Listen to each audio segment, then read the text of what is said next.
Hey guys, what is up? This is the NB Night Barrel starting up on some Pokemon Black here. And yes, I know, starting up another video game series, but this is one that I've been wanting to do for quite some time. I just wanted to do a Pokemon series that's on the DS to make use of the dual screen setup that you see here. And yeah, I figured I do a Gen 5 Pokemon because to celebrate the upcoming arrival of Pokemon Black and White 2, which is coming this October if I recall correctly. And figured I'd give this a good playthrough. And again, I've been wanting to do this for quite some time, just to do this kind of setup here. Again, with the dual screens, Pokemon on the bottom left, and the badges on the bottom right. So, go ahead and get this started here. I ended up recording this on an emulator, Desmu, or however you want to pronounce it.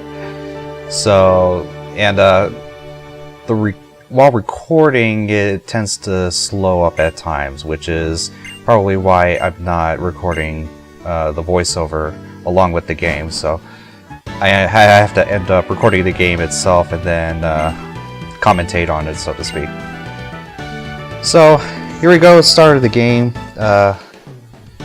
Just went on and babbled while we got this set up. So go ahead and get started here. Change the text speed in the options first before I went ahead and started this, because you know, going through the first two battles on slow text speed, it's tedious. So I chose Snivy because nobody chooses Snivy. They usually choose Oshawott or Tepig because of the hybrid firefighting, which gets old, firefighting as a starter. So yeah, here we go with the first battle against Bianca and her Oshawott.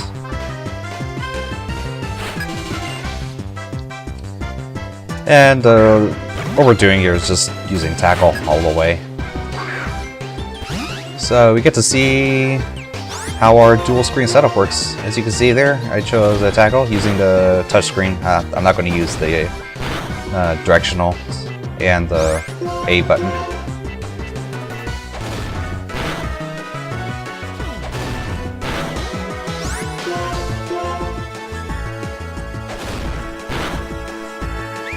And usually takes a bit, but usually 4 or 5 hits will do it. This one, luckily, it takes 4, and luckily Oshawott uses Tail Whip. I think it was a couple times in there. So first battle was really easy. I remember the second battle against Sharon was a bit tough,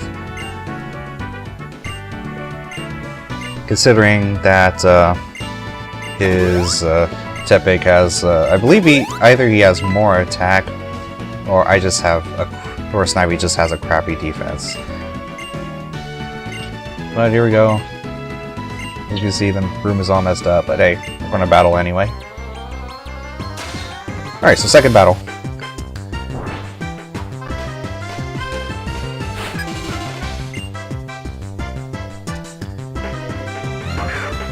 So we take out this Tepig, get Snivy, and we're just gonna go full out Tackle again. And this ended up being a Tackle battle. And right there, 6 damage at the start, first Tackle. So I knew that I was going to lose the Tackle battle. So I was hoping that either his Tepig will use Tail Whip, or I was hoping for a critical somewhere in there. So here we go, hoping for a critical, and it turns out that I didn't get it, and Tepig didn't use Tail Whip, so Snivy ended up fading, and unfortunately I lost that one. Go figure.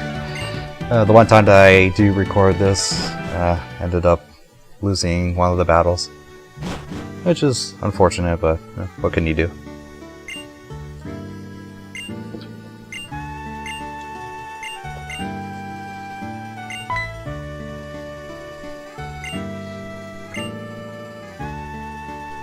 So, let's go ahead and talk about this starting area here. I believe, personally, I believe that this generation is the best when it comes to starting out.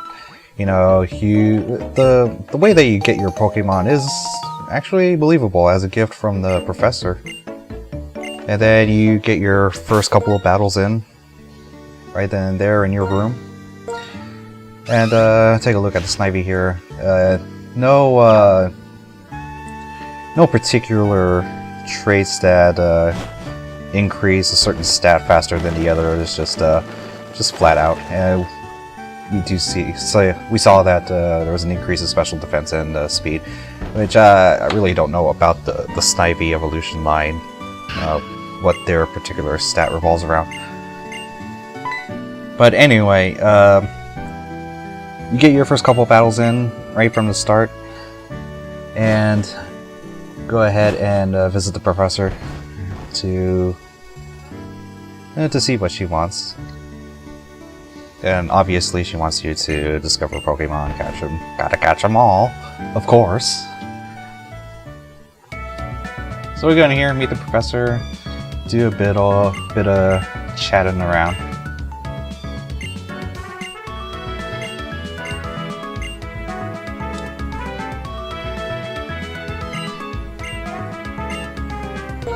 And so here, give it a nickname, and I go with the classic Snake. I'm not going to yell it out. It goes with the certain Metal Gear Solid reference right there. And as you can see, I'll be updating the Pokemon on the bottom left there whenever they change levels, or whenever I give them a nickname, or whenever I catch a Pokemon. It'll appear right there on the bottom left. And you can see my team as I go along. So, receive the Pokédex. And then this next part is going to teach us how to catch a Pokemon.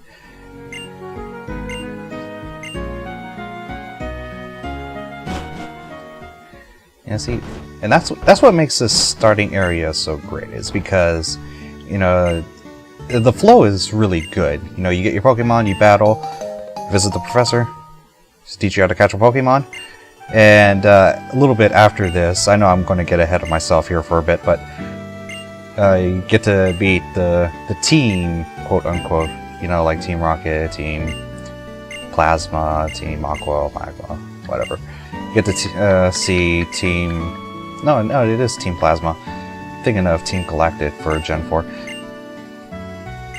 But anyway, so we're going to go ahead and get onto Route 1.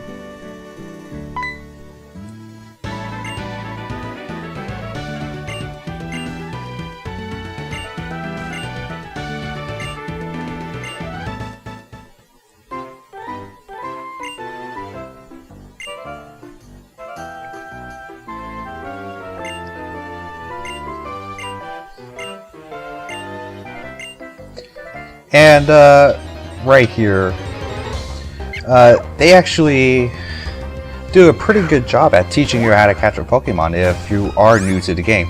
You see the finger pointing down, saying, hey, you need to weaken this Pokemon in order to get a good chance of catching it.